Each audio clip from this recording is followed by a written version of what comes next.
Hi there, Rockstar, and welcome to Stand Out, Get Noticed.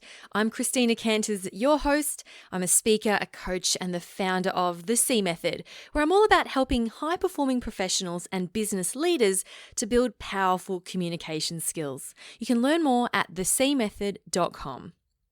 Now, let me ask you something. Do you dislike dealing with conflict? Perhaps you don't ask for what you really want out of fear of being judged. Or perhaps you find yourself agreeing with what everyone else wants so as not to step on anyone's toes or create an argument. Now, if this sounds like you, I'm so excited that you're here because in this episode, you're going to discover a way of communicating that will help you to have these difficult conversations and stand up for yourself in a way that feels good for both you and the other person. Sounds impossible? You might be thinking, as if, Christina, that's going to work. But seriously, there is a thing, and it's called Nonviolent Communication. Now, I was recommended this book by my sister, Zay, who some of you may have heard on the podcast, and I read it. It's by a guy called Marshall B. Rosenberg, and it blew my mind. I was like, this is unbelievable. So I was doing lots of research, and as I was researching, I found these amazing YouTube videos by a woman called Marianne Van Dyke. Now, Marianne is an expert in nonviolent communication. She's the founder of Cup of Empathy, where she trains and coaches people from all around the world on how to improve their relationships and their lives through nonviolent communication. And I loved her videos so much that I reached out to her and I invited her on the show. So here it is. In this conversation, here's what you'll learn. So we talk about what is nonviolent communication and why it's so powerful. We talk about why good communication starts with how you communicate with yourself. And Marianne also takes us through the 4 steps to having a connecting conversation where you can ask for what you want and express yourself without creating that conflict. Sounds good? Okay, let's meet Marianne Van Dyke. Now, my first question to Marianne was, how do you define non-violent communication? Here she is. Actually, the word nonviolent communication, I don't really like the name. I didn't come up with that myself. Often people think, I don't know what you thought when you first heard it, but I thought like, oh, is it something hippie-ish or am I violent? I don't think so. So it describes what it's not, right? So I think a word that I like better is connecting communication. So for me, what I'm teaching, what it's all about is how to stand up for yourself in a way that is connecting. Because quite often it feels like we have 2 options. Like either I'm going to go for what I want. Say, for example, I'm working together with someone and I want to use certain methods. I might, push for that a little bit and then I'm going for what I want. But it might feel a bit uncomfortable because I also want to be, in connection or in harmony with the other person. And I feel that maybe now they like me a little bit less. And so that's the option that I call being the bitch, which is maybe a little bit exaggerated, but being egoistic, being a bitch, that's how we often think of ourselves when we do that. And then the other option that we often see as an alternative is to give the other person what they want. So they want to use another method. Okay, I'm going to go with that. And so I'm adjusting myself. And then I'm more like a doormat, you might say. And so if we think that we only have those 2 options, either I'm being a bitch or I'm being a doormat, that's pretty tragic, right? That's not really what we want. And so nonviolent communication has a way out of that, those 2 options. It seems very binary, doesn't it? Like black or white. Right. It's like you either win a conversation or you lose, you win or lose an argument. Yes. It's very much about who's right. And that's what nonviolent communication tries to get out of. And it's, defining it, I'm actually writing a book for beginners in nonviolent communication, but I could almost write a book about it, just sharing everything it can do and how it works. So I'm curious, what is it mostly that you would like to know? Sure. Well, why are you such a fan of nonviolent communication? Yeah, Yeah, so for me, there's really a life before, a me before nonviolent communication and a me after. The word suggests that it's just a communication method, but it's also really about how you speak to yourself. And so it's more of a way of living almost, or a mindset. And so before I heard about it, I was really, I wouldn't say shy, but insecure. And I had a lot of burnouts in my work. I was working very hard, but I wasn't really able to even notice my own needs. I had a lot of depressions. I had depressions every year, and quite seriously. I also didn't have a relationship for 7 years, so there was a lot um, not working, and I was not really, I tried to do therapy, I tried to do mindfulness, which was all kind of helpful, but when I saw nonviolent communication, I was like, oh, this is really the missing link. And so I started learning it, starting to doing a course to become a trainer and a mediator. And that was already, a change in my life, like having a very fulfilling job. Um, but also I didn't have any depressions anymore after I learned it. I didn't have any burnout anymore, not even, a little bit. I completely got out of that. I have a great relationship.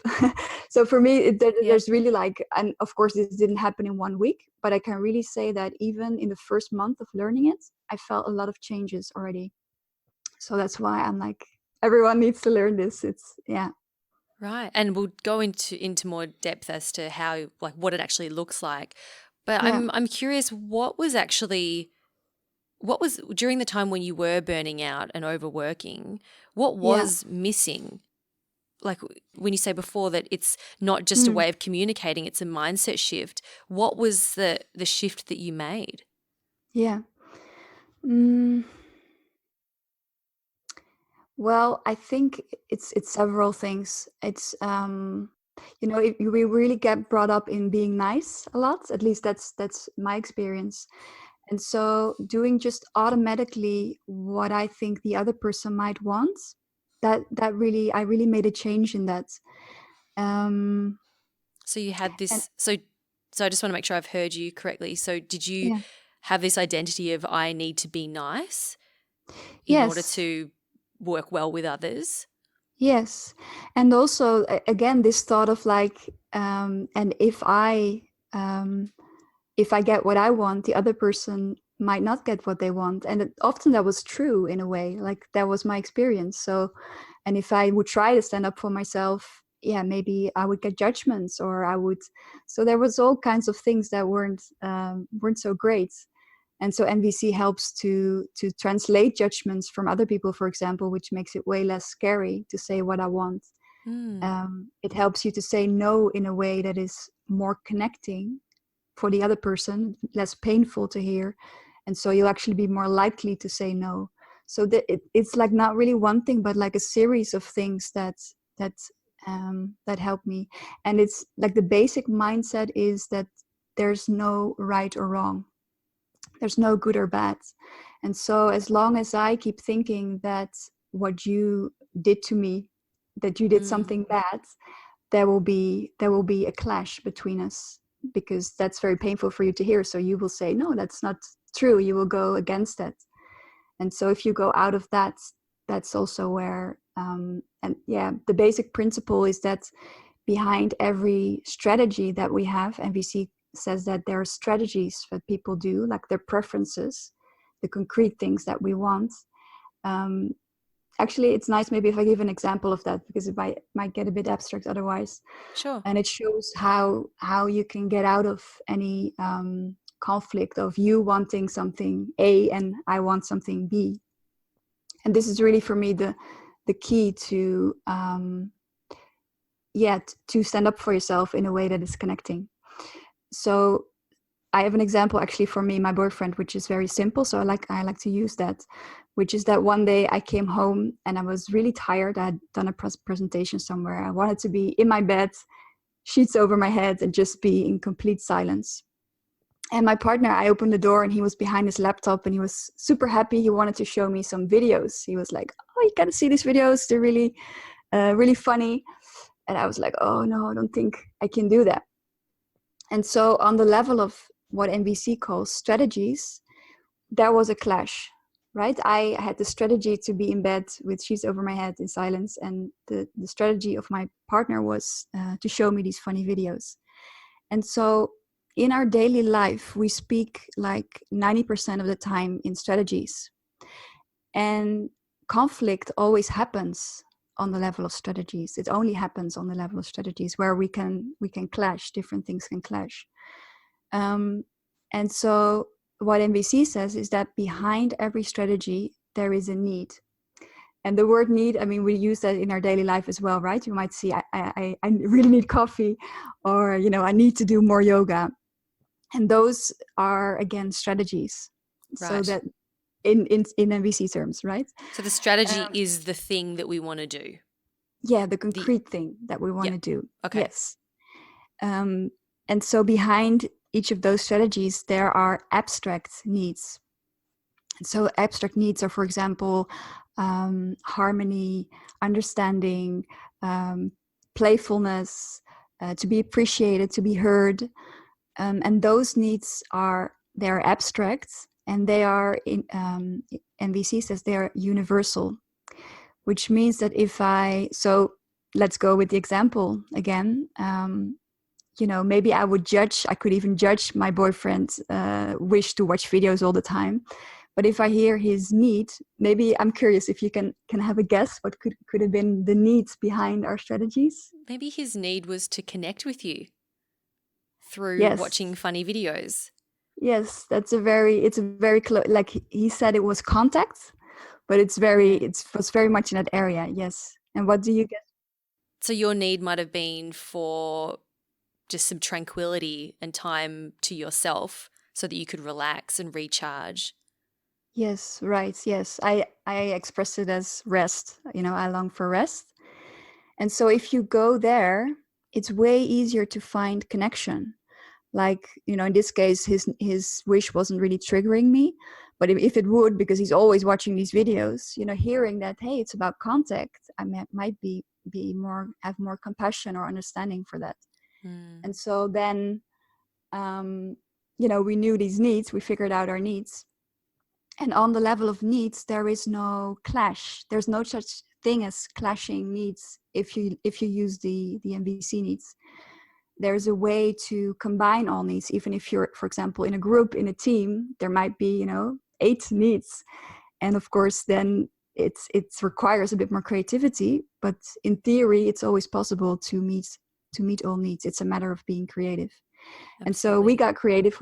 We just started brainstorming a bit, like, okay, we have a need for contact and there's a need for rest. How could we combine those? They might seem a bit, you know, clashing, right? But so we were thinking, and then my partner said, hey, how about I give you a massage? Then you have your need for rest and I have my need for contact. And so was really like, ta-da! Yeah. So it's really about taking 2 steps, actually. If you want to, you know, there's a lot of systems and things in MVC, but the most simple thing is just to take 2 steps. You find your strategy, you go to the level of needs. That's the first step, to go to the level of needs instead of strategies. And then the second step is come up with a new strategy that meets all needs that are involved. Hi, Rockstar. I want to take a quick break to give a shout out to everyone who has registered for my upcoming webinars next week. So far, we have over 100 people registered, which is amazing. This is the first, it's the first webinar I've done for the C method ever. So I'm really, really excited for this. The webinar's on the keys to assertive communication. So if being more assertive and speaking up in the workplace is something that you want to do more of and you haven't yet registered, then make sure you do register. You can go to thecmethod.com/free webinar to do so. Now, I'm doing 2 webinars. They are the same content at different times to accommodate different time zones. Check that link for the specific timing. Now, if you can't make the times, register anyway, as you will be sent the replay. Now, it's important you do this because I won't be sharing the webinar publicly afterwards. It's only going to people who have registered. So make sure you jump on that right now. The link again, thecmethod.com/free webinar. The link is also in the description of this podcast in your app. I can't wait to see you on the webinar. It's going to be super fun. Okay, let's get back to the show. Can we dive into the 4 NVC steps? So that's my understanding is that there's 4 steps to having a conversation with someone where maybe you're feeling hurt or frustrated and you really want to express yourself, or you want someone to stop doing something or do something different. Yeah. And often we might call these, a difficult conversation. Or there might already be some conflict between you and someone else. Can you talk us through the steps to how we can have a more productive connecting conversation using NVC? Yes. Yeah, so actually we covered already a little bit one step, which is about the need. But if I would really go through all 4 of them, the first one is making an observation. And an observation is different from an interpretation or a judgment. An observation is completely neutral. So it could be, say that you are the person that it's about. Hey, I sent you an email yesterday and I haven't received a reply yet. Right? I would even say that, right? Because maybe you did reply or you thought you replied, and that might already diffuse the whole thing. But I would describe what happened in very neutral terms. Can you share an example of what a judgmental version of that would be? So of what not to do? Yeah. Well, first of all, if I would mix in something like, if I would say you ignored my email, for example, or you didn't reply again, or if I give an ignoring is it's a bit of a judgment, right? Ignoring is never a nice thing, and it's an interpretation of what you were doing. I don't know at all what was going on in your head. Yep. So sharing an observation which is neutral. So I sent an email yesterday at 2 p.m. and I haven't yet received a reply. Yes. So that's an observation. Yes. Or I walked into the meeting room and you didn't acknowledge my presence. Is that? Yeah, it's already actually. Or is that judgmental? Can be tricky too. Yeah. So I would say I was walking into the meeting room and you looked at your phone.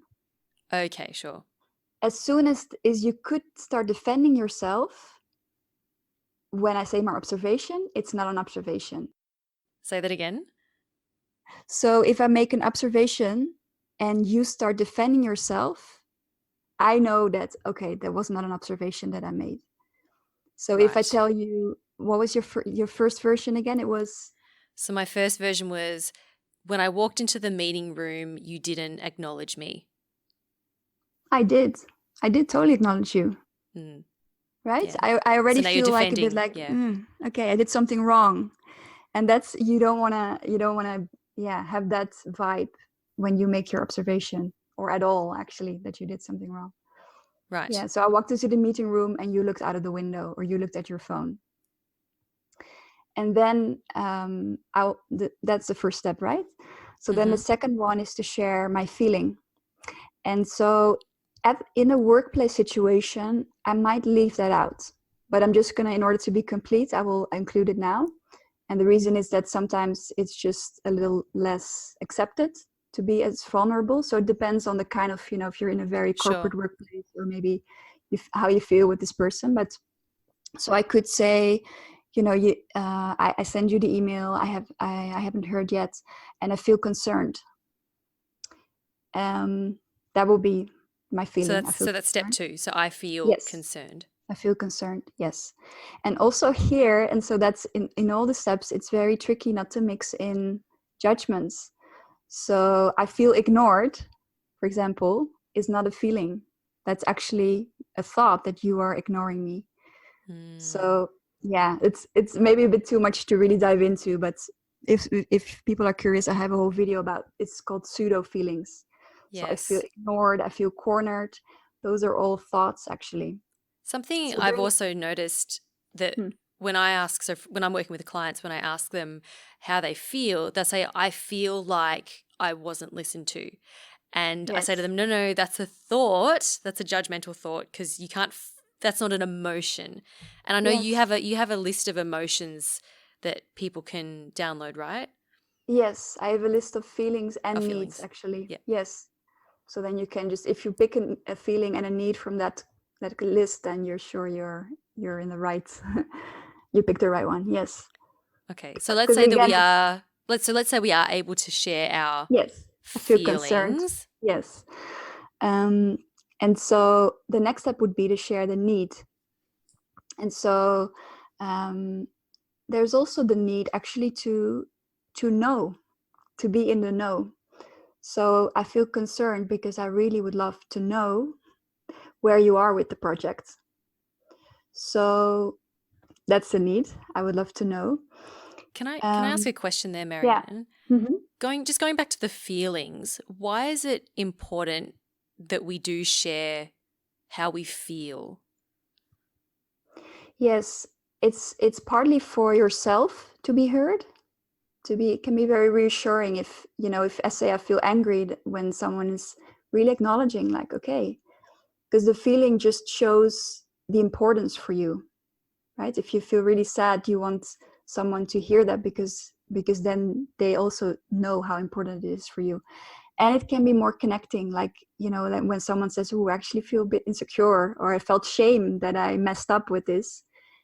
It can be just just more like, oh, we're two human beings, and you can receive more compassion from the other person when you share the feeling. And it's more vulnerable, which is also why sometimes you might want to leave it out in a work area, for example. Yeah. Although I would encourage people to try to share their feelings in the work environment and to be Yes. vulnerable. Because I think the more Yes. we can do that, the more it encourages everyone else to as well, which will Yes. allow for just better communication all round. Yes. Yeah, it's my dream. And I know there's actually companies that are fully based on NVC, and it's really amazing. They work so Wow. well. So yeah, it's really, really helpful if you can do it. So the fourth one, the last one, is to make a request. And it's not always necessary. Sometimes when I share my need, it's just, I just want to be heard in something. But quite often it's helpful to make a concrete request after that. Just like, my boyfriend and I got to the massage. That was the concrete request, the concrete strategy that we came up with. And so I could ask, so I was saying, I send you an email, I haven't heard yet, I feel concerned because I would really love to know where you are with the project. Can we just go over the list of all the tasks, and can you tell me where you are? That's the last thing. Can we go over the list and with tasks, and can you tell me where you are with it? That is a request. It's very concrete. The other person knows exactly what I want from them, instead of just saying, hey, I want more clarity. And then Right. it's just, sometimes if you only share the need because it's abstract, I want to be heard, I want to be appreciated. The other person doesn't know what to do, so they might feel very overwhelmed, or so it can be very important to include step 4. So let's use the example. Let's say someone is a team member or they're a leader, and they aren't feeling appreciated by their boss, for example. Right. Can we sort of walk through what that would look like in terms of what the request would be? Yeah. So first of all, if you notice, you would love more appreciation, I would start by thinking, okay, what would be my dream of what my boss would do or say? It doesn't have to be the thing I'm actually going to ask, but just to start dreaming, like, what would receiving appreciation concretely look like? And it might bring up shame, because appreciation is sometimes something that we're like, you shouldn't need so much compliments or something. So depending on the person. So say, for example, that I would love my boss to say, wow, something about my growth. Like, you came in here and you didn't know how to do this and this, and now you really do. And I can see that you grew a lot. That's actually what I would love to hear about. So it's often a specific area maybe that you want appreciation in, and the way can be different. Like sometimes, people would like to hear it one-on-one. Sometimes maybe my dream would be that, the whole team would be there and my boss would appreciate me in front of the whole team. So I start with dreaming, and maybe I'm like, oh, I'm a bit ashamed that I want the whole team to hear this, but maybe that's my dream, right? And then I start thinking about the talk and how I could ask this in a way that I feel comfortable, because maybe there is this shame, or there is this question of how would my boss take this. And so for example, the observation could be, I've worked here for the past year and I came in, um, not knowing how to do this and this. And I notice I really long for some appreciation around it. I notice it's something that really motivates me. So sometimes I would share the need. I notice Right. I'm doing that now, and actually sharing also the need behind the need. So I long for appreciation, because I've noticed that really gives me motivation to even go more out of my comfort zone, for example. Mm. So I'm making it even more relatable for the other person, like, and maybe also showing it's in their interest, right? Like, oh, I would be even more motivated to grow if I would sometimes hear something. And so Yeah. I could say, like,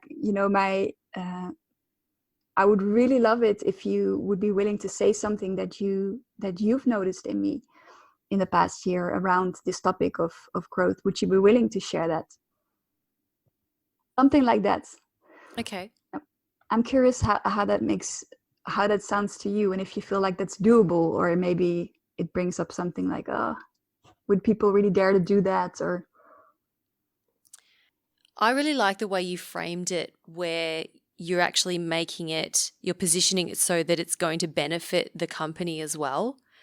And by being really open and honest about your need to have that appreciation in order to then be motivated, which is then going to help the company or the team or the project. So I really like that you did that, because it's not making it all about you and your selfish needs, so to speak. Like, because if it's just like, oh, I really just want to feel appreciated, that could come across as making it all about you. And I yeah, think upon hearing that, it sounds so genuine that if I was the boss in that situation, I wouldn't be able to argue with that, because how can you argue with someone's needs? Because if someone says, I need this, like this is an important need for me in order to do well, I can't say, no, it's not, mm, right? Or like if yeah, someone says, I feel, I am feeling somewhat underappreciated, I can't say, no, you're not, because like you can't argue with how someone's feeling or with what they need. And I think making that specific request is totally reasonable. But I think it does mm, come down to the way you express it. So yes, using language where it's like, is this something you would be willing to do, instead of I want you to tell me how great I yes, am every day. It's very absolutely. different. Yes, and I always recommend my students to practice this with someone, because sometimes, you can try it out and see and be like, oh, actually, that didn't sound that great, or your tryout partner can say like, when you say this, I kind of feel a little bit. So yeah, if it's really scary, if it's really an important thing, it really can help to try it out. And even say, for example, you just don't see your boss ever giving you appreciation, or you just don't dare to ask it, you can even role play it with someone that pretends to be your boss, and you can do the same thing and somehow meet the need for appreciation with another person. And I'm sure practicing with other requests as well that are maybe a lower, sort of that lower pressure environment, would be worth doing as well. Yeah, you mean practicing with people you feel more safe with? Or Yeah. yeah, yeah, absolutely. I would really recommend. Actually, your boss is one of the most challenging people to start doing NVC with. So I would really recommend starting with friends or colleagues that you feel really comfortable with. Yeah, absolutely. What would you say is one of the biggest challenges that people have when trying to implement NVC? Well, the first thing is that it's almost like learning a new language. Right. And so in the beginning, if I learn French, it might sound a little bit, I might be stuttering a bit, and it might be a bit robotic. And so you want connection, but when you sound different all of a sudden, people might have resistance to that. And so again, that's why I really recommend practicing with, preferably someone that's maybe also learning nonviolent communication, or with your friends, or I mean, I have a friend who's also an NVC trainer, and in the first year, she just did it with herself. And so actually self-connection is a really important part in NVC. So just sitting with yourself and figuring out your needs behind certain strategies that you have, or behind, when something happened that you didn't like, oh, what's actually the need behind these judgments that I have? If you do that a lot, you get actually fluent at it, with yourself, so you can try it more easily with other people. Yeah, for sure. And I love that you mentioned that about around practicing with yourself. I think being able to communicate, if you want to be a great communicator, the first place to start is communicating with yourself and being aware of what are the things that you are saying to yourself. And when you can get practiced at that, then and expressing yourself to yourself, then you will be better, more effective at expressing yourself to others Yeah. as well. Well, Marianne, this has been really fascinating, and I'm so glad that we were able to have this conversation. Can you tell us a bit more about the work you do with your clients, and where can people connect with you? Yes, so I'm running a program at the moment, and that's really meant.